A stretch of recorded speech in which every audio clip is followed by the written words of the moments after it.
Kimberly's advocacy has shaped policy at every level. She helped spearhead the California Tribal Customary Adoption Act and continues to work alongside lawmakers to secure federal resources for tribes, always centering the sovereignty and well-being of tribal families and communities. Now, I know, Kimberly, you're going to start first, but I also want to introduce our other speaker, Shaylin Maston. And we're so happy to have you, Shaylin. Thank you for making time to be with us today. I'm going to say that myself as a mom and a grandmom, Shaylin comes to us from being a very wonderful mom. And thank you for being with us today. She's a proud member of the Yurok tribe and brings both personal experience and deep cultural grounding to her work with Native youth and families. Shaylin currently serves as both communications specialist at the California Tribal Families Coalition and cultural programs director at Two Feathers, who we love dearly. Two Feathers Native American Family Services. She designs and oversees cultural and youth programming for local Native youth. With a master's degree in social work, similar to mine, from Humboldt State University, Shaylin describes her work as an honor and a gift, an opportunity to give back to her community while continuing to learn and grow in her own culture. Please join me in welcoming both of our speakers today, and we're going to start with Kimberly. Thank you. Thank you so much, Marcia. I'm going to go ahead and share screen now. And so hopefully everyone can see the screen and we will get started. So I will say I have looked and seen who's joining us today, and there are some amazing people here to listen. I want to thank the bench officers that are here. Judge Lomayezva, thank you for being here, and Director Lucero, and just many others. So thanks for sharing space with us today on this. As Marcia said, we are going to focus in our lens on juvenile justice as it affects Native youth and the role of tribes, and with a focus on what it looks like to provide the best that Native youth can receive when they are in the system. So I'm going to go to the next slide. These are our objectives for this webinar. And we really hope that we make the highest and best use of your time. We know that everyone is so busy. So we want to see that when you leave today, you understand some of the foundation and the background of tribal child welfare, that you have some of the vernacular and some of the language around inquiry and notice and understanding a child or a youth's possible tribal affiliation. We will talk a little bit about some data. And of course, inquiry is just really, really important. And we hope that you leave today having a feeling of you would know how to do that, or you know how to ask the question, you know what the questions are to ask. So we hope that what we end with is that we all leave here with some ideas about how to culturally support youth that find themselves in the system. I do want to just give a little bit of background about the organization that I have the honor of working with, California Tribal Families Coalition. We are working in partnership with OYCR on projects related to Native youth in the system. And our mission is to protect the health, safety, and welfare of tribal children and youth in California. And you can see there an image of the California ICWA Compliance Task Force report. And that report was done back in 2017. So we're almost to the 10-year anniversary. And one of our goals is to be reissuing that report. And what we did there is we looked at the state of compliance with law and compliance with the spirit of the law in California insofar as protecting Native youth, children, and families. And that's the work that we do. And again, it's really an honor to do that. And you can see our website there, lots of interesting and slightly nerdy information that you can follow up on. So with our collaboration with OYCR, we've done a couple of things. And this brings us to kind of why we are doing this webinar today. So we wanted to understand really the background and the story in California, what was happening. And so we have worked with OYCR and we issued a survey to look at what the future of juvenile justice looks like, and what that system is looking like. And we held listening sessions and we developed training, and are continuing to look and see what kind of training, for example, tribal leaders need, youth service providers, what they need to serve Native youth. And then also we have looked at and advised OYCR on issues related to tribal youth and state juvenile justice systems. You can see over there on the slide a little bit of information. You can find us on all of the grams and all of the social media, and you can see some of the work that we have been doing to gather information.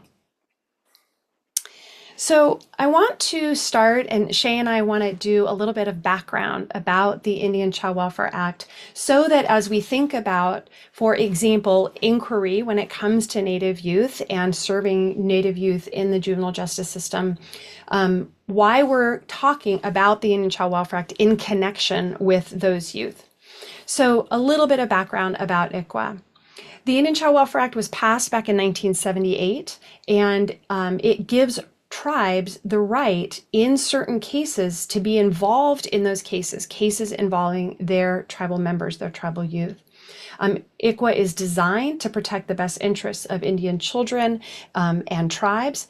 And one of the things that it does that was really, quite honestly, revolutionary at the time, and I say that the Indian Child Welfare Act is one of the most important pieces of civil rights legislation passed this century when it comes to tribes.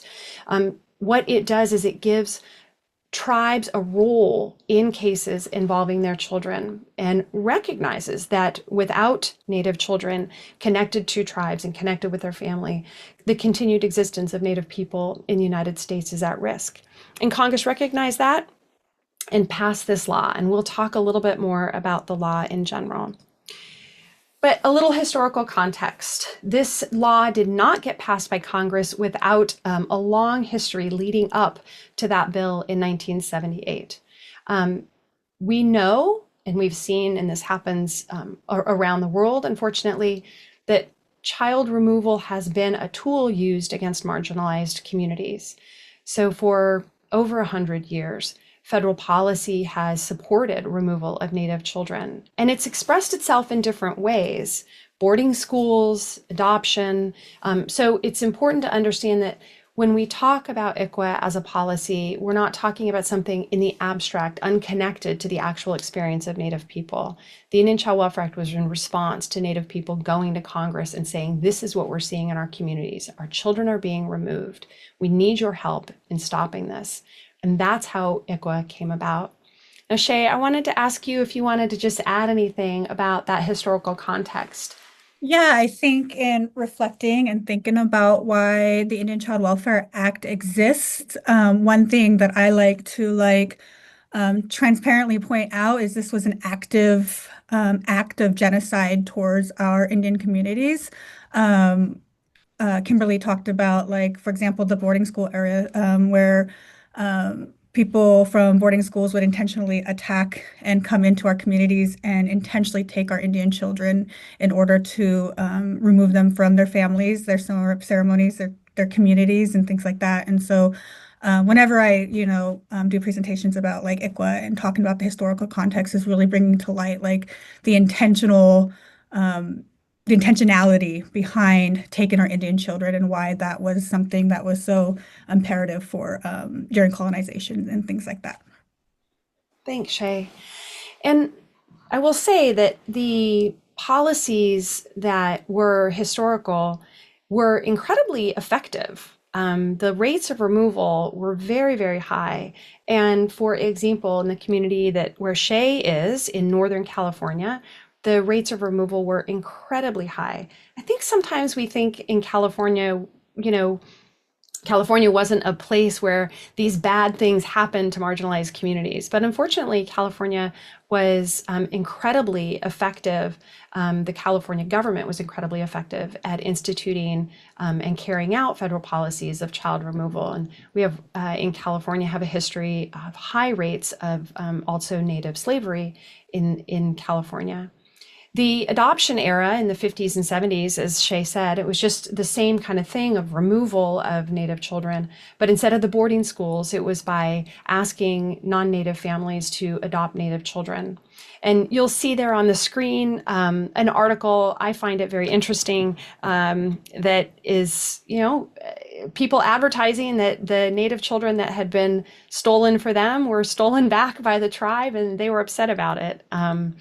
Folks were not hiding the fact that children were being taken away, removed, and put into non-Native families. This was very much a public and known policy. Okay, so what makes up the Indian Child Welfare Act? What does it really look like?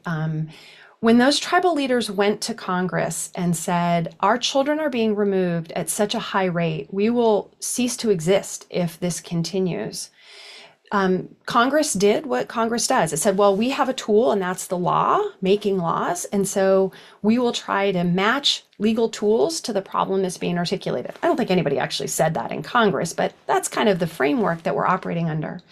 If you have an interest, I highly recommend going back and finding the archival film where they recorded the hearings at which Native people went to Congress. They went to DC and they told the stories of child removal. Not only is it incredibly impactful to hear those stories, it really gives you the context against which those tribal leaders, what they were up against in convincing people that this is occurring out in Indian country. A common reoccurring theme even today is that so many tribes exist in rural areas. And so oftentimes child removal was happening in rural areas and people weren't aware of what was occurring. The fact of being rural is both a blessing, but also sometimes an issue that I know Shay deals with in the work that she does, the fact that kids are living in rural areas. So that's some of the background against which Native people went to Congress to say, we need your help in passing or doing something. And Congress came up with the idea of let's pass this law. So the first piece of the law was to say, hey, Congress, when they come to take our children, they don't tell us. We don't know. Nobody asks whether they are Native or not. And we are deeply concerned about our Native children, but nobody knows when our Native children are taken. That is often the case.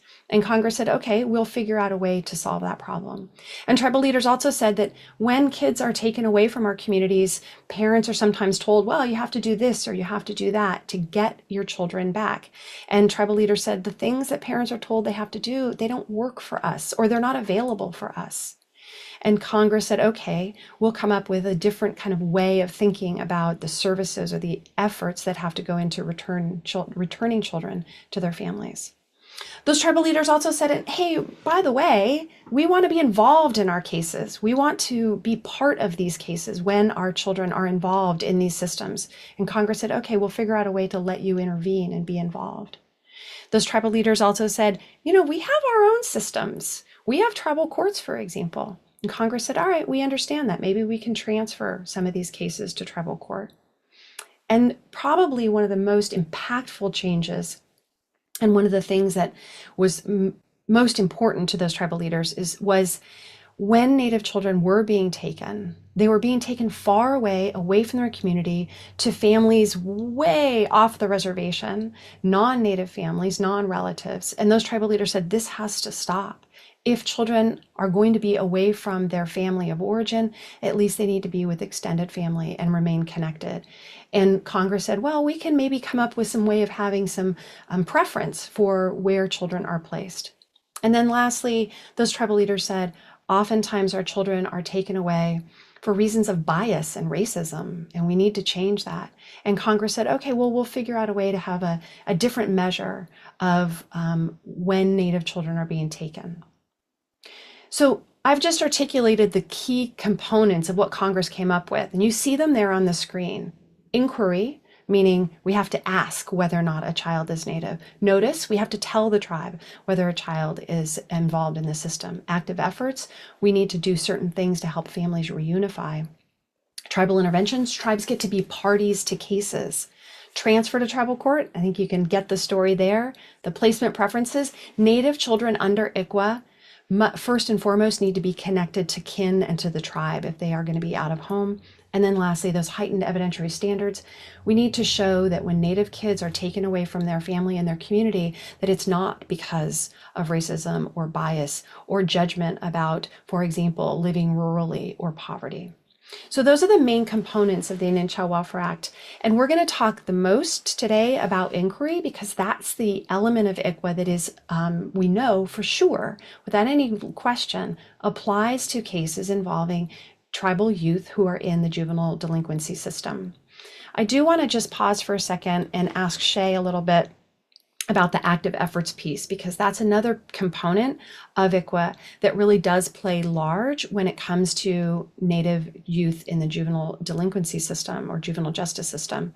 So Shay, you work at Two Feathers, which is an amazing organization that provides services. And I wondered if we could just pause here for a moment and you could talk about some of the services that are offered at Two Feathers when you have youth that are in need of services.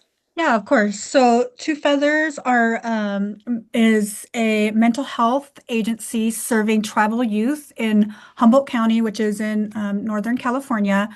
I think something that's very, very innovative at Two Feathers is that we have people that Kimberly was talking about, the most rural areas. We have people who are driving up to like 3+ hours a day to get to these kids that they need and want to serve for preventative services, intervention services, and other mental health services.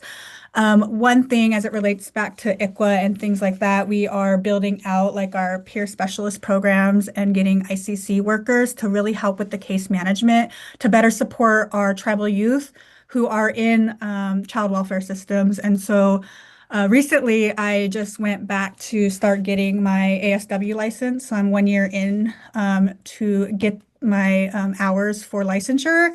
And one thing that I was missing prior to making that decision is how much fun it has been to like advocate for kids again within our child welfare and juvenile justice system.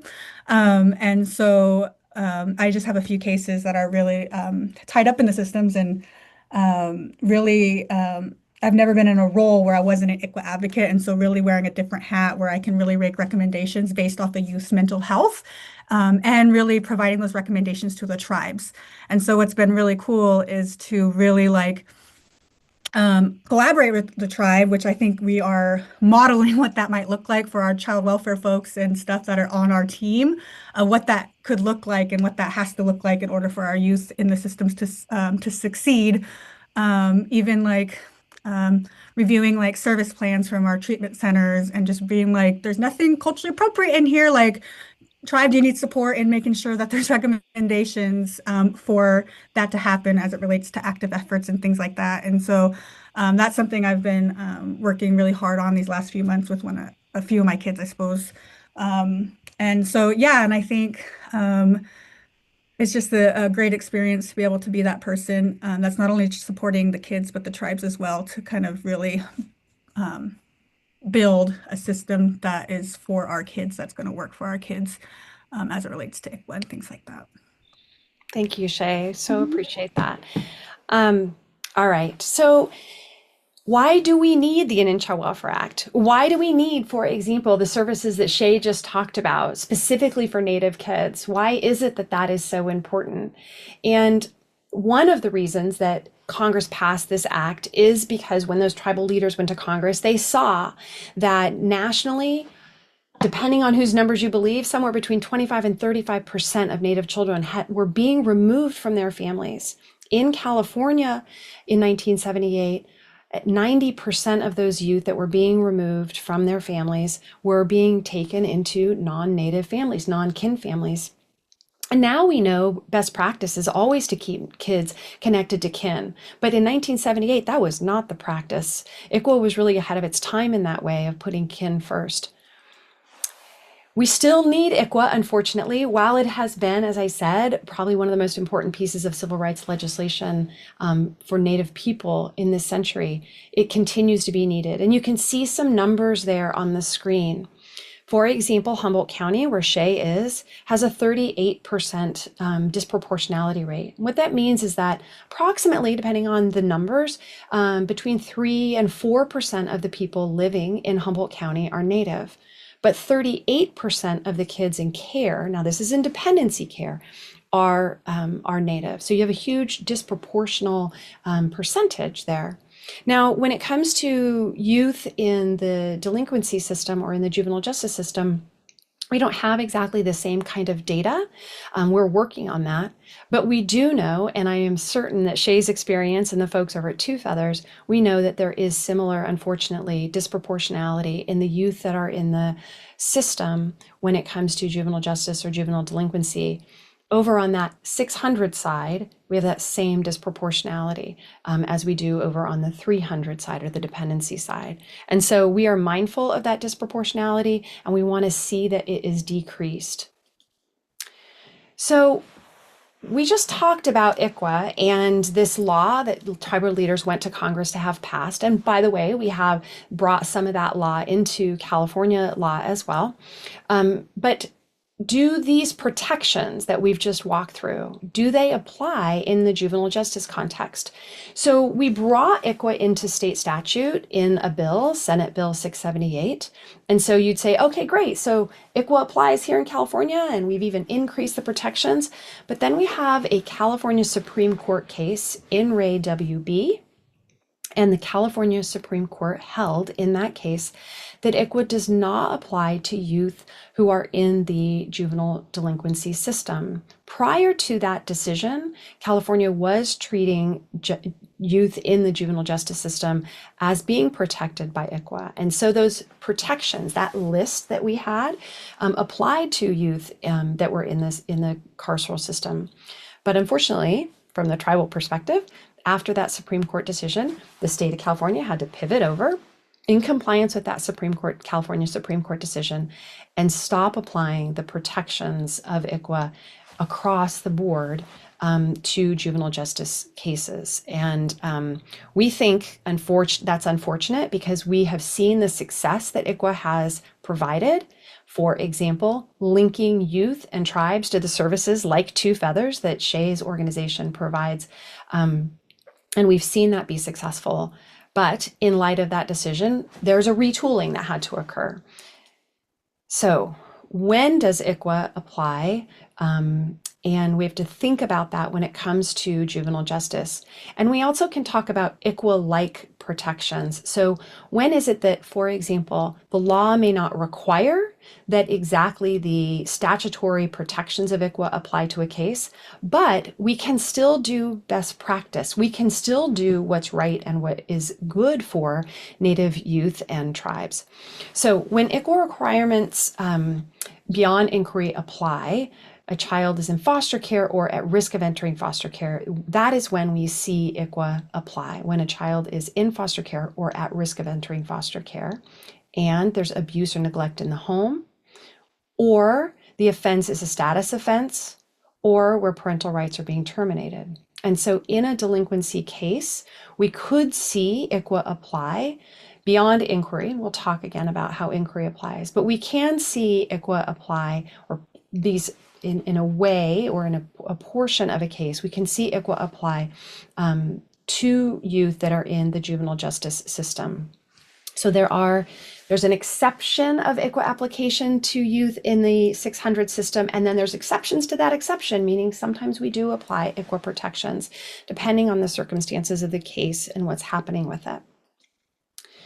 Now, if we think about a youth being at risk of entering foster care, now, why is that so important? Because where you have a 600 or a juvenile delinquency case, if the youth is a Native youth, meaning a member of a federally recognized tribe or eligible for ICWA application, if that youth is in the 600 system, but at risk of entering foster care, there is statutory authority for applying the Indian Child Welfare Act under certain conditions. And what are those conditions? And you can see there on the screen various things that could be occurring in that youth's life that could bring into play the Indian Child Welfare Act. And so oftentimes what we do see in these cases is delinquency cases that are flagged where the child is at risk of entering the system. So we have somewhat of a meandering road at this point. We have the Indian Child Welfare Act. We have it being brought into state law. We thought that ICWA applied to 600 cases, and then that Supreme Court decision came out. And then we continue to look and see, well, hold on a second. If we know that ICWA is best practice for Native youth, what are the ways or the spaces in which ICWA can still apply? And this is one of them, where the youth, the 600 youth, is at risk of entering foster care. This is a place in which tribes often find themselves arguing that the protections of ICWA do apply to the youth that finds themselves in that court system. In 2020, we know that Governor Newsom signed SB 823 into law, essentially ending the youth carceral system, and we have seen a lower rate of juvenile detention since then.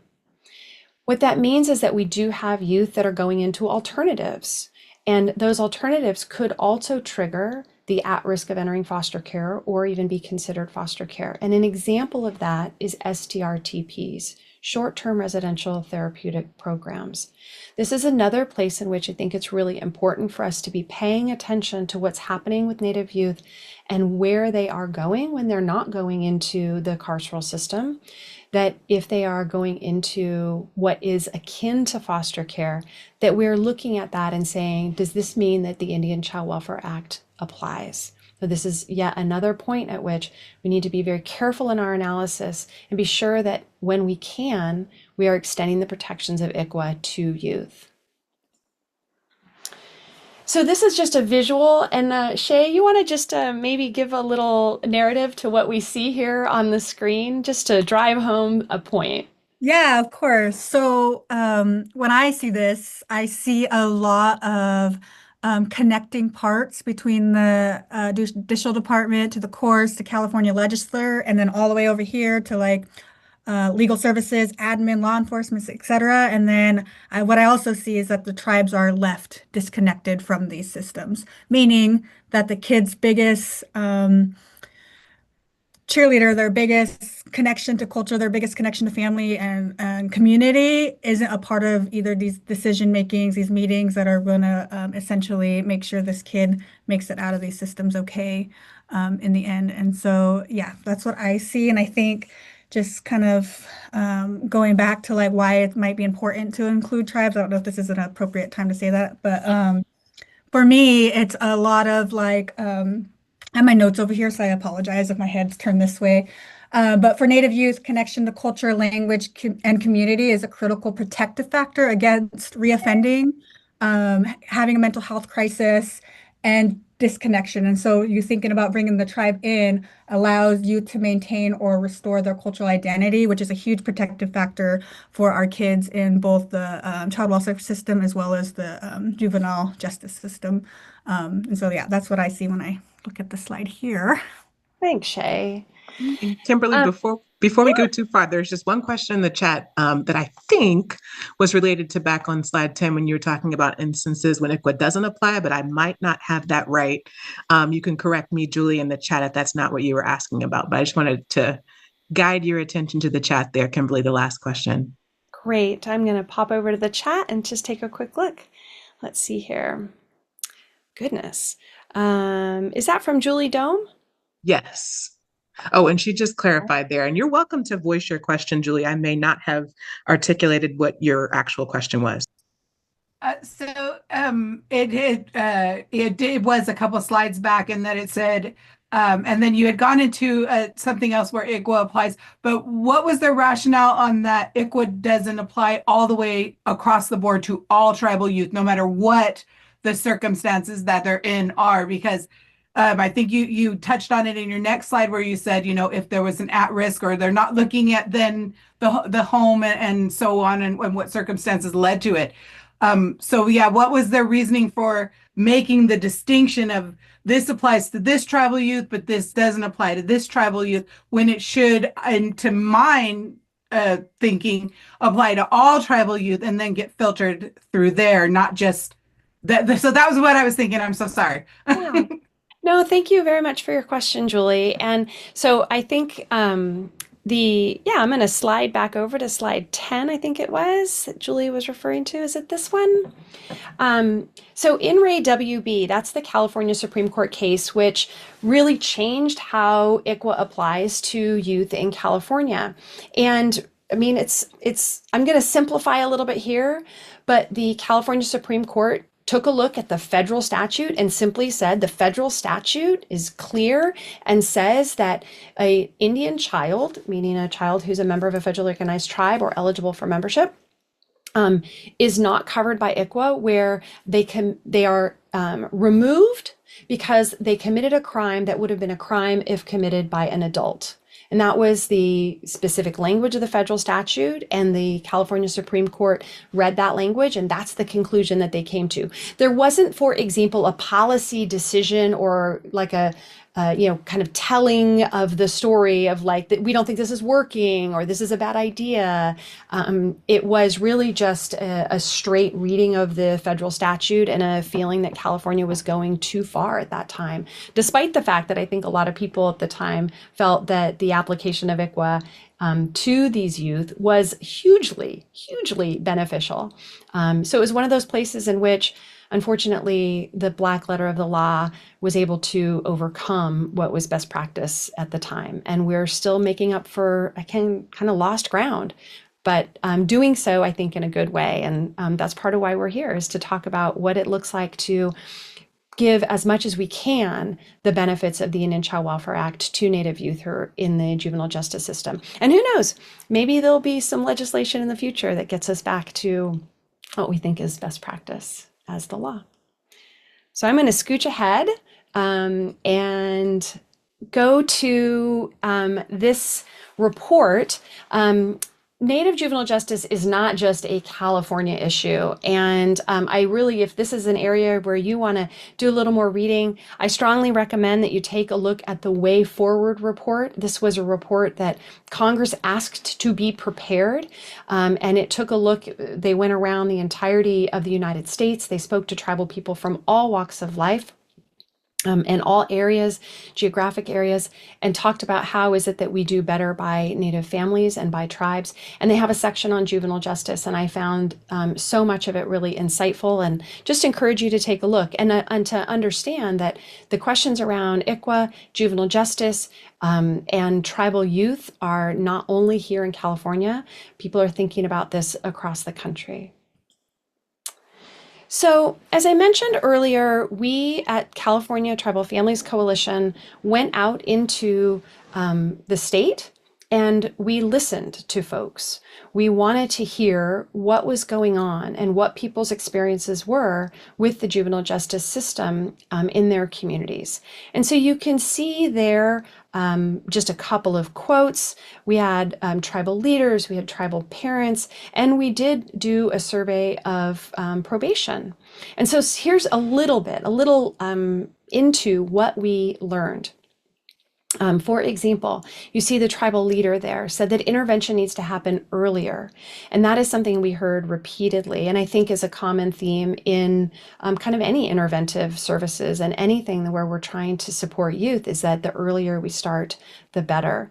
And when people were asked about their experience with working with Native youth or working with Native youth in the juvenile justice system within their community, so much of what we heard was kind of what Shay talked about, which is the road led us always back to how culture is a protective factor and how important it was. That's a really strong message that we heard in the process of doing our listening that we needed to do.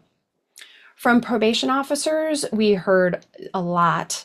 We had 54 responses from current POs in California, and you can see a little bit of that data there. When we started this project, I was concerned that folks would have a negative feeling about the involvement of tribes. For example, that they might think, oh, I juggle so many folks who are involved in these cases, having another person or entity or people involved in these cases will be problematic. That was absolutely not the case at all. And it was so encouraging. As you can see there in the middle of the screen, 93% of the folks surveyed said they saw importance in Native youth staying connected. They were open to working more with tribes and they saw value in bringing tribal services to Native youth, which is just fantastic. And I think lays a groundwork for us all to do a lot of work to realize those benefits that we know can exist. So just tilting back over to ICWA, and you see that same list there of the protections that Congress provided when they passed the Indian Child Welfare Act. And we know that because of that California Supreme Court case, the full complement of protections of ICWA don't apply in some juvenile justice cases. But one protection of ICWA does apply, regardless, and that is inquiry. So let's talk a little bit about what that means. So federal law for Indian child custody proceedings includes inquiry, and we know that that inquiry requirement extends to those 600 or juvenile justice cases. So great. What that means is that even for youth who maybe all the protections of ICWA don't apply because they're in the juvenile justice system, we still have to ask. We have to find out if that youth is Native. We have to do the inquiry. So how do we do that? What does that look like? When and how do we do that? So first of all, at all levels of the system, everybody has a responsibility to inquire and investigate a youth's possible tribal affiliation. And that inquiry needs to start at the earliest moment. What does that look like? It means asking. It really means just asking the question. Now, it gets a little more complicated than just ask the question when we say, who do we ask?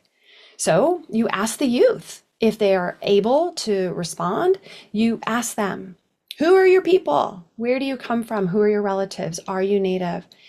Now we have to be mindful that some of those policies that we talked about, some of that history, some of the reasons the Indian Child Welfare Act exists is because there was a very, very well-funded and very thoughtful policy to separate people from their tribal community. So it's not unusual when we're doing inquiry or thinking about inquiry that the people we are asking, that federal policy was very successful and they actually don't know where they come from or who they're connected to. That was the point, right? To disconnect Native people and especially Native youth and children from their tribal community. So sometimes when inquiry happens, someone may say, I don't know, we have a family story. My grandmother was. Well, I've heard this in my family, but I don't know. That's not unusual. That's quite honestly just a sign that those federal policies worked pretty effectively.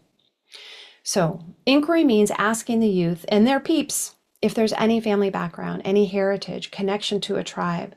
Sometimes different courts and different agencies develop kind of a script of how they ask. We think that that's a good idea so that you've got consistency and you've got accountability towards, hey, did we ask these questions? Did we ask them at the right time, in the right way, and to the right people? You do have to ask people beyond just the youth that's in front of you or the youth that you're working with or the youth that's in the case. They may not know, and that they may say no, they may say yes, but the inquiry has to go beyond that. Again, because the policies were intended to have that youth not know. The policies were intended, the past practices were intended to have their parents not know. And further, the past practices involved high rates of adoption. So it's not unusual we hear someone say, I don't know, and my grandmother was adopted. So we have no history, we have no family records.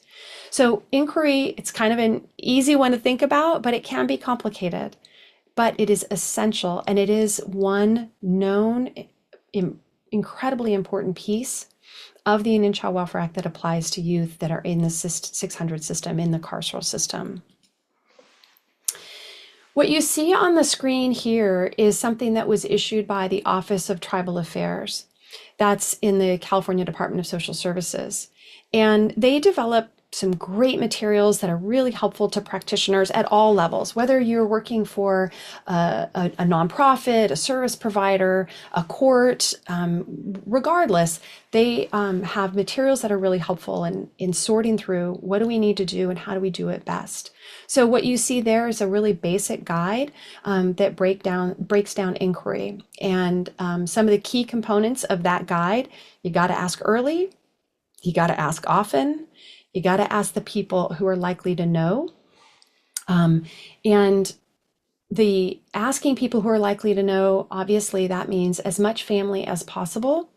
But also don't forget that sometimes folks will be connected to community through community service providers. So for Native people, one point of contact that's pretty frequent or that exists is contact with Indian Health Services, for example. And so it's not unusual that someone will say, well, I don't know, but growing up, we always went to IHS. And that might be an indication that that family has a connection to a tribal community or to a tribe.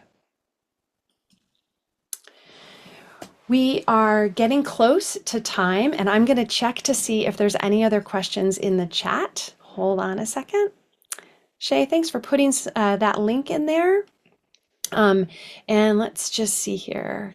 There is one, and it was back toward the question came up back towards when you were talking about the data that and the feedback that you got from probation officers. So I believe it was connected to that, though. You can follow up in the chat if you want to clarify. Here's the slide about data and responses we got from probation. And I do want to say, while I wait and see if somebody, let's see here, if we've got it in the chat. Oh, thank you, Kim Metler, and for that. And there's a link in the chat with a really excellent document that Kim is suggesting folks look at. Yes, we are all welcome to nerd out together. There's lots and lots of resources, so thank you for that.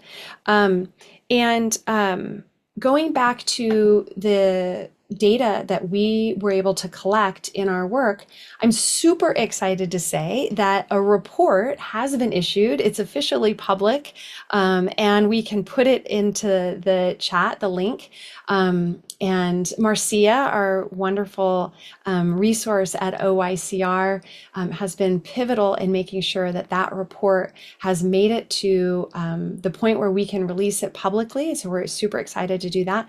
So before we end, we'll get the link to the report, which encapsulates all of the results of the reach out that was done to probation officers here in California and others. And so some of the data you see on the screen right now, that report includes all of that that was collected. And we found it to be, as I said, incredibly insightful and really encouraging that there are a lot of bridges to be built, but I think everybody's on board with building those bridges and how we get to best practice in serving Native youth that are, for example, in the juvenile justice system or that are interfacing with probation. There is really some excellent data that tells us that there's work to be done, but that people are on board to do the work. And then Kimberly, got two questions. One is, and I think you were starting to answer this, from Alejandro, I believe, about, let me see if I can get back to it, about are there efforts within CTFC, sorry about that, to update some of the language. So that was the one that I think was related to the data, but that I might be off on that, the language question. So I love this question because we would love to update the language, and that would mean going to Congress, most likely, and having the Indian Child Welfare Act actually amended, which, there's certain times when that's a good idea and certain times in history when maybe that's not a great idea. But certainly a congressional fix would make a huge difference. Is it possible that we fix at the state level? It's possible. We can always dream big. And certainly we talk about it a lot. How do we possibly use either the legislature or best practice or other tools to make sure that the lessons learned from the Indian Child Welfare Act, that we really can make a huge difference for youth and for children? How do we bring what we've learned over on the 300 side, the dependency side, in its full force and full complexity over to the 600 side?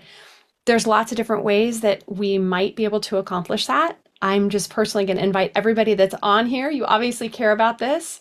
Let's put our thinking caps all together and figure out a way to do that, because our tribal youth deserve to receive the most support that is possible.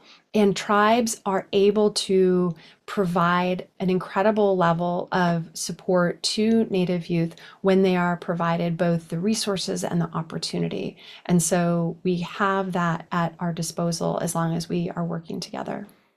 Thanks for that, Kimberly. We have a question that I got in private chat that was a follow-up on your mention of foster care. And the question is about whether the expectation for initial inquiry looks the same for youth justice as it does, as you mentioned, in foster care. Yeah, it does. The standard is the same. That not the legal standard I'm going to say right now, but that it's early and it's often and it's wide, meaning it's a lot of folks. That stands also for youth in the 600 system, and that the legal standard is the same. For purposes of inquiry, it needs to be the same. So the responsibility may fall slightly differently, although I think it's clear that there's ultimate responsibility to make sure that inquiry has occurred with our courts. So courts are kind of that backstop that need to make sure that that inquiry has occurred. And I know a lot of judges who are deeply interested in this and do a great job of making sure that inquiry occurs. But I also know that there's places in California where they so rarely see an ICWA case that we have folks who are like, wait a second, how does this work? And that's where resources like I put on the screen from the Office of Tribal Affairs can be helpful. So even for those areas where there's not a lot of ICWA cases happening, folks who are involved can be like, oh, wait a second, I remember there's this thing we need to do. And it's very, very important. Now, look, inquiry should be on every single case. Let's be clear, because we don't know if a child or a youth are Native or not without asking. There is no other test other than to ask. And so we all should be at all points in the system should be asking and making sure we ask. It's just the reality that in those counties, for example, we have a large tribal presence, there's just more awareness. And so we see better inquiry and better service delivery in those counties where we've got really active tribes. But the youth in counties where there's no tribes, they deserve the same level of support and the same level of inquiry as the kids where their tribe might be down the street. So, yeah. And I'll call out, I have a question and a comment. I'll call out just because sometimes it's hard to find in the chat there. There's a question about, are there ways for tribes to connect themselves to the org chart so they have voice and input, and to the layers of how tribal youth are in the justice system? Well, I'm going to answer that, but also I think that Shay at Two Feathers might have some thoughts on just how to be connected. So, yeah, there's lots of ways to get connected and into these conversations. For example, we work in counties where there are court meetings where folks are coming together who are stakeholders on these issues. And maybe the tribes are there. Maybe stakeholders who want to talk to tribes are like, hey, wait a second, how's this work? And that might be an inflection point or a place in which the folks who are wrapping around these issues can come together. So engaging in county meetings, engaging in court meetings is one way. Certainly service providers that are serving the Native community would be a point of contact. And I'll let Shay talk a little bit about ways in which folks might connect with Two Feathers and get engaged. Yeah, so just with regard to like tribes in general, I think just really understanding and knowing that tribes have so much knowledge and understanding of where these kids come from. And so first, like really doing, the active efforts part of really engaging with the tribe. So oftentimes they are left out of the loop because one reason or another, they're disagreeing, they're doing all these things. And so just really understanding that the tribes are there for a reason, and just to keep these kids connected and things like that. So just as a service provider, I think like Obviously, if they make it to Two Feathers, they've been identified as tribal youth because that's one of our, you have to be a tribal youth in order to access services. And so a part of like our intake process, similar to like what child welfare should be doing at inquiry, is we ask, and then if their child welfare involvement or juvenile justice involvement is, I always make sure I get an ROI to talk to tribes. So that's always like my first step, like one, knowing what tribe and if they're working with tribal agencies or social services, and then also the schools. So those are the two point of contacts I always try to make with each and one of my kids because I think a team approach is the best. And so if the kids don't know, then I'll inquire with parents and things like that. Or our intake person has already figured out like that component, and just really making the effort to connect with the tribes. And I think like oftentimes like I'm in alignment with the tribes too, which is really, really cool. And so when you're going into like court or something and just having this goals, like we're all trying to meet the same goal of like one, keeping this kid alive, one, returning this kid home, and things like that. And so really aligning goals if you can and coming as a united front because it's important for the, you know, the kids to make sure that we succeed in moving forward in cases and stuff. Does that answer your question, Kimberly? I feel That's like I great. was all over. Oh, thanks, Shay. And then, Um, Kimberly, I think you had some contact information you wanted to share. And then before we transition to Mika to close, Marcia wanted to add one comment, but I think you had some contact info to share as well, right? Before you wrap up?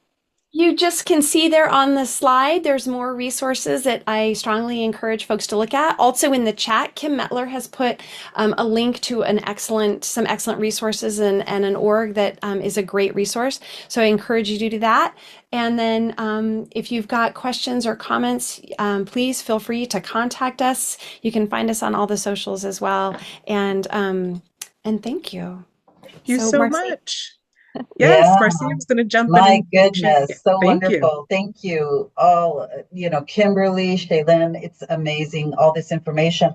I just wanted to add just a tiny little bit because you mentioned SB 823, Kimberly, and currently through our office, we're highly, highly focused on less restrictive programming for youth that come out of what would have been DJJ, but now are at backing counties. And if and when we do identify that they are Native youth, they can be connected to tribal services and resources or housing that is culturally appropriate. So we just want to definitely mention that it could be a whole nother webinar, just talk about least restrictive programming and how it's connected and very much tribally specific or culturally relevant, because we know those are protective factors. And then the last thing I also wanted to share, Shaylin, thank you so much about where people can connect. At the state level, we have the State Advisory Committee, the Juvenile Justice Delinquency Prevention State Advisory Committee. That is, the members of that are appointed by the governor. We do have a current representative, that is Michael Duncan from Native Dads Network. And so there is a very concrete place where information that's specific to Native youth can be shared and definitely advocated for. The other place is commissions, the local county commissions, whether it's a JJDC, GPC, or JJC, or JJCC. I mean, there's about 3 different ones, but you all can connect through your counties to those commissions. And those are incredibly important spaces also to be talking about and advocating for Native youth and families, as well as tribes. So I'll stop there and hand this back over to Tara. Thank you, Marcia. And I'm going to hand it right over to Mika to close us out.